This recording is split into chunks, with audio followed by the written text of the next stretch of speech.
عزیز طلبہ، یہ ہمارا عنوان نمبر 2 ساتویں ہفتے کا عنوان نمبر 2 روزمرہ اور محاورے کے لحاظ سے غلط فکرات کی درستی۔ سابقہ واقفیت سے رابطہ جو میں نے 2 سوال دیے ہیں نا کہ روزمرہ سے کیا مراد ہے اور محاورہ کسے کہتے ہیں، یہ اس لیے ہے کہ اگر آپ ہفتہ نمبر 2 پہ جائیں دوبارہ تو ہم اس میں یہ فکرات کی درستی کر چکے ہیں۔ روزمرہ اور محاورے کے لحاظ سے یہ وہی چیز ہے جس کو ہم دہرا رہے ہیں، ٹھیک ہے۔ تو سابقہ واقفیت کے لیے آپ سے میرا پہلا سوال ہے کہ روزمرہ سے کیا مراد ہے؟ یاد کریں، روزمرہ کسے کہتے ہیں؟ اہل زبان کی عام بول چال کو روزمرہ کہا جاتا ہے۔ اس کی وضاحت آگے پھر میں کروں گی دوبارہ بھی، ٹھیک ہے۔ نمبر 2 پہ محاورہ کسے کہتے ہیں؟ محاورہ 2 یا 2 سے زیادہ الفاظ جو اپنے حقیقی نہیں بلکہ غیر حقیقی، غیر اصلی معنوں میں استعمال ہوتے ہیں، وہ محاورہ کہلاتے ہیں۔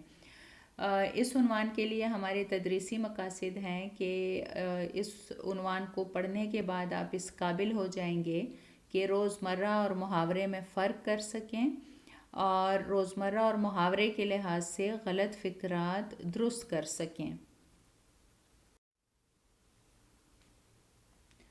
عزیز طلبہ، یہ آپ کی کتاب سے ہی لیا ہوا صفحہ ہے جس میں روزمرہ اور محاورے کا فرق واضح کیا گیا ہے اور پھر غلط فکرات بھی دیے ہوئے ہیں جو اگلی سلائیڈ میں آئیں گے۔ تعریف کیا لکھی ہوئی ہے کہ اہل زبان کی عام بول چال کو روزمرہ کہا جاتا ہے۔ روزمرہ میں الفاظ اپنے حقیقی معنوں میں استعمال ہوتے ہیں، ٹھیک ہے، جبکہ محاورہ 2 یا 2 سے زیادہ لفظوں کا ایسا مجموعہ جو اپنے اصلی معنوں میں نہیں بلکہ غیر اصلی، غیر حقیقی معنوں میں استعمال ہوتا ہے۔ اب کسی بھی زبان کو درست بولنے یا لکھنے کے لیے اس کے روزمرہ اور محاورے سے آشنائی یعنی واقفیت بہت ضروری ہے۔ اگر خلاف زبان کوئی لفظ بولا جائے یا لکھا جائے تو وہ غلط شمار ہوگا۔ عزیز طلبہ، یہاں پہ ایک بات میں واضح کر دوں کہ جب ہم اہل زبان کا ذکر کرتے ہیں تو آپ کی آسانی کے لیے اتنا بتا دوں کہ اہل زبان سے مراد وہ لوگ ہیں جو دلی اور لکھنؤ میں پشت در پشت رہتے چلے آئے ہیں اور جن کی مادری زبان یعنی جس کو آپ مدر ٹنگ کہتے ہیں، ٹھیک ہے، مادری زبان جن کی اردو ہے وہ اہل زبان کہلاتے ہیں۔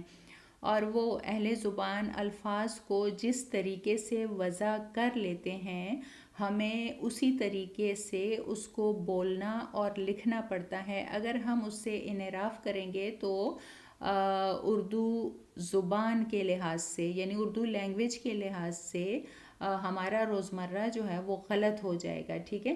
اب روزمرہ کی چند مثالیں دیکھیں کہ ہمارے پہلی مثال وہ 8-10 روز سے لاپتہ ہے۔ اب اہل زبان نے 8-10 کا جو لفظ ہے وہ اسی طرح وضع کر لیا ہے، ٹھیک ہے۔ اگر ہم کہیں گے کہ 6-8 روز سے لاپتہ ہے تو وہ روزمرہ کے لحاظ سے غلط ہو جائے گا، یعنی انہوں نے جس طریقے سے اس کو استعمال کیا ہے ہم بھی اسی طریقے سے کریں گے۔ اسی طرح دونوں بھائیوں میں 19-20 کا فرق ہے۔ 19-20 کی بجائے ہم 20-21 نہیں کہہ سکتے کیونکہ اہل زبان نے اس کو مخصوص کر لیا ہے، ٹھیک ہے، فرق کے لیے۔ اچھا، پھر ایک اور ہے کہ یہ کالا والا سوٹ مجھے دے دو۔ کالا والا سوٹ نہیں ہوتا بلکہ یہ کالا سوٹ یا کالا جوڑا مجھے دے دو، والا یہاں پہ غلط ہو جائے گا۔ اسی طرح ایک اور چھوٹی سی مثال میں آپ کو بتاؤں روزمرہ کی کہ جیسے ہم کہتے ہیں کہ ماہ رمضان کا مہینہ بہت بابرکت ہے، ٹھیک ہے۔ اب دیکھیں، ماہ رمضان کا مہینہ، ماہ کا مطلب بھی مہینہ ہے اور مہینہ کا مطلب بھی مہینہ ہے، تو یہ 2 دفعہ کا استعمال روزمرہ کے لحاظ سے غلط ہو جاتا ہے۔ یا تو ہم کہیں گے کہ ماہ رمضان بہت بابرکت ہے یا ہم کہیں گے کہ رمضان کا مہینہ بہت بابرکت ہے، ٹھیک ہے۔ یہی حال جب ہم جملہ کہتے ہیں نا کہ آب زمزم کا پانی، ٹھیک ہے، آب زمزم کا پانی میٹھا ہے یا بابرکت ہے، تو یہاں پہ بھی اگر ہم دیکھیں تو آب کا مطلب بھی پانی ہے اور پانی بھی پانی ہے، ٹھیک ہے؟ تو یا تو ہم آب زمزم کہیں گے یا پھر ہم زمزم کا پانی کہیں گے۔ اگر ہم دونوں کو، آب کو اور پانی کو ایک ہی جملے میں استعمال کریں گے تو یہ روزمرہ کے لحاظ سے، یعنی اہل زبان کے لحاظ سے غلط ہو جائے گا، ٹھیک ہے؟ پھر محاورے کی طرف آتے ہیں کہ محاورے میں ہمیشہ الفاظ اپنے غیر حقیقی، غیر اصلی معنوں میں استعمال ہوتے ہیں۔ پچھلا اگر آپ ہمارا سبق کھول کے دیکھیں نا، جس میں ہم نے یہ محاورات اور روزمرہ اور محاورے کا فرق کیا تھا، تو وہاں پہ بھی میں نے آپ کو ایک چھوٹی سی مثال دی تھی کہ قسم کھانا، ٹھیک ہے؟ قسم میں نے کہا تھا کوئی سالڈ چیز نہیں ہے کہ جس کو پکڑ کے منہ میں ڈال کے ہم چبا کے پیٹ تک پہنچا دیں، ٹھیک ہے؟ کیونکہ کھانے کا مطلب کیا ہے، ٹھیک ہے؟ کہ کوئی چیز منہ میں ڈال کے چبا کے نگلی جائے، پیٹ تک پہنچائی جائے، ٹھیک ہے؟ سمپل سی ایک مثال ہے، یہ آپ کے سمجھانے کے لیے اتنی وضاحت سے میں کہہ رہی ہوں تاکہ آپ کو محاورہ سمجھ میں آ سکے۔ لیکن یہاں پہ کھانا اپنے مجازی معنوں میں، اپنے غیر اصلی معنوں میں استعمال ہو رہا ہے۔ اسی طرح ٹھوکر کھانا، یہ مثالوں میں سامنے آپ کو نظر آ رہا ہے۔ تیسری مثال کی میں بات کر رہی ہوں کہ ٹھوکر کھانا، اب ٹھوکر کو کیا کھایا جاتا ہے اٹھا کے، لیکن یہ اپنے غیر اصلی معنوں میں استعمال ہو رہے ہیں۔ تو محاورہ دو یا دو سے زیادہ، یعنی یہ دیکھیں نا تعریف کو کہ دو یا دو سے زیادہ، یعنی ایک لفظ محاورہ نہیں ہو سکتا، یہ ہمیشہ مرکب الفاظ ہم نے پچھلے ہفتے میں کیے ہیں کہ یہ مرکب الفاظ ہوتے ہیں، ٹھیک ہے؟ دو یا دو سے زیادہ الفاظ کا مجموعہ ہوتا ہے جو اپنے غیر اصلی معنوں میں استعمال ہوتا ہے۔ اچھا، اب کسی کو ہم کہہ دیتے ہیں کوئی بہت زیادہ بولتا ہے یا لڑائی جھگڑا کرتا ہے، تو ہم کہتے ہیں گز بھر کی زبان ہے، ٹھیک ہے؟ گز بھر کی زبان ہونا، تو اب زبان کیا واقعی گز بھر کی ہوتی ہے، لیکن یہاں پہ اس کو ایک طرح سے یوں سمجھیں کہ تشبیہ دی جا رہی ہے، ٹھیک ہے؟ گز سے کہ اتنی لمبی زبان ہے کہ جو چپ ہونے میں ہی نہیں آ رہی۔ پھر عید کا چاند ہونا، عید کا چاند کب نظر آتا ہے؟ سال بعد ہی نظر آتا ہے نا، تو بہت کم جو لوگ نظر آتے ہیں، ہم کہتے ہیں آپ تو عید کا چاند ہی ہو گئے ہیں، اب تو نظر ہی نہیں آتے۔ تو یہ ہمارا محاورہ ہے، ٹھیک ہے؟ روزمرہ اہل زبان جس طریقے سے الفاظ کو وضع کر لیتے ہیں، ہمیں اسی طریقے سے استعمال کرنا ہوتا ہے، یہ ہمارا روزمرہ ہوتا ہے۔ اور محاورہ ہمارے روزمرہ میں الفاظ اصلی معنوں میں استعمال ہوتے ہیں، جبکہ محاورے میں الفاظ غیر اصلی معنوں میں استعمال ہوتے ہیں۔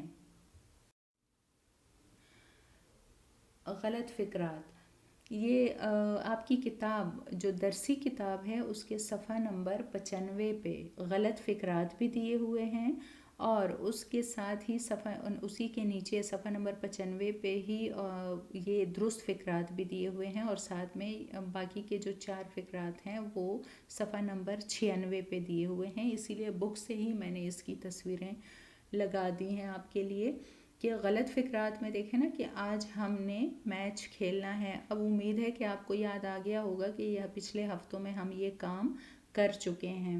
آج ہم نے میچ کھیلنا ہے، یہ غلط فکرہ ہے۔ نیچے دیکھیں درست فکرات میں آج ہمیں میچ کھیلنا ہے۔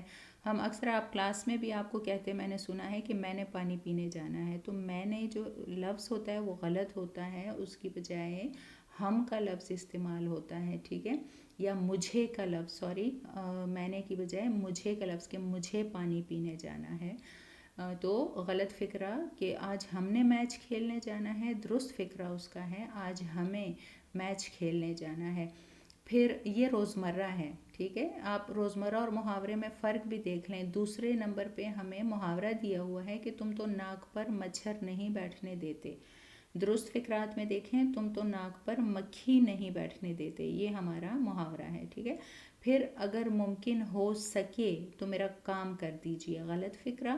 درست فکرہ اگر ممکن ہو تو میرا کام کر دیجئے، ٹھیک ہے؟ سکے کا لفظ کاٹ دیا گیا ہے۔ پھر اگلا بھی ہمارا محاورہ ہے، وہ تو ہمیشہ بے پر کی سناتی ہے۔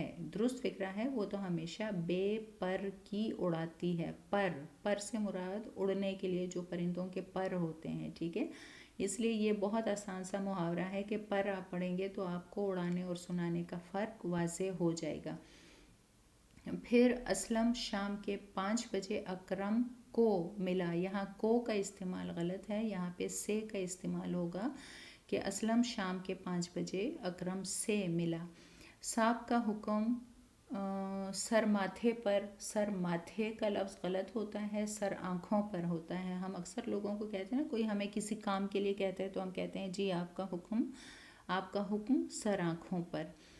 پھر براہ مہربانی فرما کر خط کا جواب جلد دینا. براہ مہربانی فرما کر، ٹھیک ہے، یہ درست جملے میں دیکھیں کہ مہربانی فرما کر خط کا جواب جلد دینا. اچھا، یہاں پہ تو صرف یہ دیا ہوا ہے نا کہ مہربانی فرما کر خط کا جواب جلد دینا. آپ اس کو یوں بھی کر سکتے ہیں کہ براہ مہربانی خط کا جواب جلد دینا. پھر فرما کر کٹ جائے گا، یعنی برا اور فرما کر دونوں میں ایک استعمال ہوگا. جیسے میں نے آب زمزم کا پانی یا ماہ رمضان کا مہینہ کی مثال دی نا، یہ اسی طرح ہے کہ یا تو براہ مہربانی استعمال ہوگا یا مہربانی فرما کر استعمال ہوگا. ٹھیک ہے. پھر یہ عورت تو آفت کی پرکالہ ہے.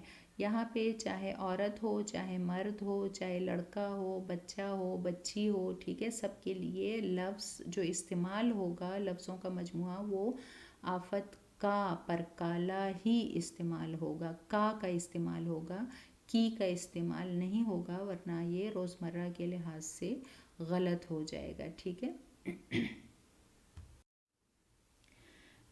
جی عزیز طلبہ، یہ ہمارا دوسرا عنوان تھا، چھوٹا سا مختصر سا.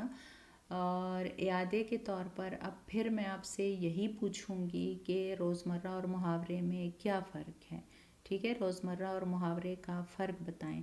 تو روزمرہ اور محاورے میں کیا فرق ہے؟ روزمرہ اہل زبان کی عام بول چال، جو روزمرہ کی گفتگو ہوتی ہے، روزمرہ کی بات چیت ہوتی ہے، ٹھیک ہے، اور جو اہل زبان کے مطابق ہوتی ہے، جو الفاظ انہوں نے جس طریقے سے، جو جملے انہوں نے جس طریقے سے وضع کیے ہوئے ہوتے ہیں، ہم نے ان کو اسی طریقے سے استعمال کرنا ہوتا ہے. یہ روزمرہ ہوتا ہے. ٹھیک ہے. اور اس میں الفاظ اپنے اصلی معنوں میں استعمال ہوتے ہیں، جبکہ محاورہ دو یا دو سے زیادہ الفاظ کا وہ مجموعہ ہوتا ہے جس میں الفاظ اپنے غیر اصلی معنوں میں، اپنے غیر حقیقی معنوں میں، یعنی مجازی معنوں میں استعمال ہوتے ہیں. یہ سارے الفاظ میں اس لیے استعمال کر رہی ہوں کہ کچھ کتابوں میں غیر اصلی لکھا ہوا ہوتا ہے، کچھ میں غیر حقیقی لکھا ہوا ہوتا ہے، اور کچھ میں مجازی لکھا ہوا ہوتا ہے. یہ سارے مترادف الفاظ ہیں. ٹھیک ہے. تو فرق آپ کو واضح ہو گیا. دوسرا سوال میں آپ سے کروں گی کہ کوئی سے مجھے 2 محاورات بتائیں. محاورات آپ نے بہت زیادہ سنے ہوں گے. مجھے یاد ہے کہ 8ویں ہشتم کی کتاب میں، ٹھیک ہے، 8th کی کتاب میں آپ کے کوئی 18 محاورات، ٹھیک ہے عزیز طلبہ، 18 محاورات آپ کو کروا چکی ہوں. اگر آپ کو یاد ہو، پانی پانی ہونا، تاریخ رقم کرنا، ٹھیک ہے، یہ ہمارے محاورات تھے. یا خاک میں ملانا، میں ہی بتا رہی ہوں آپ کو، آپ سے بھی پوچھنا ہے، آپ بھی یاد کیجئے گا محاوروں کو کہ پانی پانی ہونا، سبز باغ دکھانا. سبز باغ دکھانا کا مطلب ہوتا ہے کہ فریب دینا یا دھوکہ دینا. عزت خاک میں ملانا یا آبرو خاک میں ملانا، بے عزت کرنا، پانی پانی ہونا، شرمندہ ہونا، ٹھیک ہے، کانوں کان خبر نہ ہونا، کسی بات کی بالکل بھی خبر نہ ہونا. ٹھیک ہے. دل کھٹا ہونا، دل اٹھ جانا. تو ڈھیر محاورات ہیں. محاورات کے لیے آپ کوئی بھی گرامر کی کتاب، اچھا میں جب کہتی ہوں نا کہ مارکیٹ میں موجود کسی بھی کتاب سے آپ مدد لے سکتے ہیں. ٹھیک ہے. مارکیٹ میں آپ کو سجیسٹ پہلے بھی میں نے کی ہوئی تھی، تجویز کی ہوئی تھی کتابیں. ٹھیک ہے. کسی ایک کتاب کا نام میں نہیں لوں گی. مارکیٹ میں بے تحاشا بے شمار کتابیں ہیں جن سے آپ مدد لے سکتے ہیں. تو آپ کوئی بھی ہیلپنگ بک جو معاون کتاب ہوتی ہے وہ ضرور اپنے پاس رکھیے گا. سوال جواب کے لیے بھی کام آ جاتی ہے. اور خاص طور پہ میں اس لیے بھی تجویز کرتی ہوں کہ آپ تشریح کے لیے ان کتابوں سے مدد لے سکیں جو ہمارے اقتباسات کی تشریح ہوتی ہے، یا ہماری غزل کی تشریح ہوتی ہے یا نظم کی تشریح ہوتی ہے، ٹھیک ہے، وہاں سے آپ کو ریلیٹڈ اشعار بھی مل جاتے ہیں اور بہت اچھی بہت خوبصورت آپ کو تشریحات بھی مل جاتی ہیں. تو اس کے لیے معاون کتب اپنے پاس ضرور رکھیے گا. جتنی آپ کے پاس کتابیں زیادہ ہوں گی اتنا ہی آپ کا علم بڑھتا چلا جائے گا، ٹھیک ہے. تو عزیز طلبہ، یہ ہمارے 2 عنوانات تھے، قدر ایاز اور روزمرہ اور محاورے کے لحاظ سے غلط فکرات کی درستی. یہ غلط فکرات آپ نے اپنی کاپی کا لفظ میں استعمال کر لیتی ہوں. اس سے مراد یہ ہوتا ہے کہ بہتر ہے کہ آپ اس کو لوز شیٹس پہ کریں، ٹھیک ہے، تاکہ جب آپ اسکول پہنچائیں وہ اسائنمنٹس وغیرہ وہ ساری، تو اس کو ہم آسانی سے چیک کر سکیں. اس لیے یہی تجویز ہے آپ کے لیے کہ آپ لوز شیٹس پہ کریں بجائے کاپی یا بڑے بڑے رجسٹر پہ کام کرنے کے، ٹھیک ہے. تو آئندہ ہفتے کے لیے اجازت چاہوں گی. اپنا بہت سارا خیال رکھیے گا اور اسائنمنٹ اپنے وقت پر، ٹھیک ہے، جتنا بھی کام آپ کو ملتا ہے اپنے وقت پر مکمل کر کے جب بھی آپ کو جمع کرنے کے لیے کہا جائے تو آپ جمع کروا دیا کیجیے گا. آپ کا بہت شکریہ. اللہ حافظ.